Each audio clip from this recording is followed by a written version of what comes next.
বাংলাদেশের রাজনীতিক অঙ্গনে বর্তমান প্রধানমন্ত্রী তারেক রহমানের কন্যা ব্যারিস্টার জাইমা রহমানকে নিয়ে শুরু হয়েছে নতুন গুঞ্জন।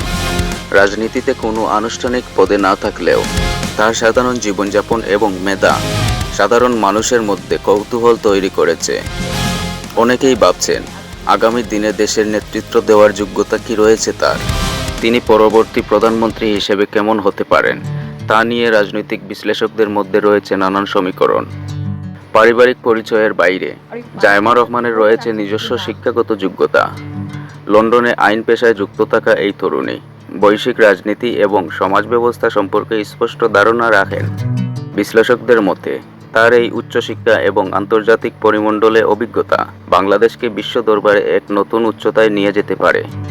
বিশেষ করে তরুণ প্রজন্ম তার এই আধুনিক দৃষ্টিভঙ্গিকে ইতিবাচক হিসেবে দেখছে। অনেকেই তার সরলতা এবং সাদামাটা রূপের প্রশংসা করেন। রাষ্ট্র পরিচালনা কেবল সরলতা দিয়ে সম্ভব নয়, এর জন্য প্রয়োজন গভীর রাজনৈতিক দূরদর্শিতা এবং কঠিন সিদ্ধান্ত নেওয়ার ক্ষমতা। যেহেতু তিনি দীর্ঘদিন দেশের বাইরে ছিলেন, তাই বাংলাদেশের তৃণমূল রাজনীতির বাস্তব চিত্র এবং সাধারণ মানুষের জটিল সমস্যাগুলো মাঠ পর্যায়ে বোঝার ক্ষেত্রে তার বড় চ্যালেঞ্জ তৈরি হতে পারে। সমালোচকদের একটি অংশ মনে করেন পারিবারিক উত্তরাধিকারের রাজনীতি থেকে বেরিয়ে নিজেকে একজন যোগ্য নেত্রী হিসেবে প্রমাণ করতে হলে জাইমা রহমানকে সরাসরি মাঠের রাজনীতিতে নামতে হবে।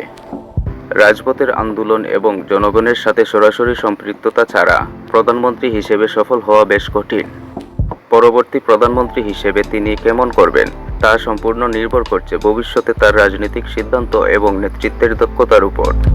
সময় এবং পরিস্থিতি বলে দেবে তিনি কেবলই একজন সাদামাটা নারী হিসেবে থাকবেন নাকি দেশের একজন দূরদর্শী রাষ্ট্রনায়ক হয়ে উঠবেন।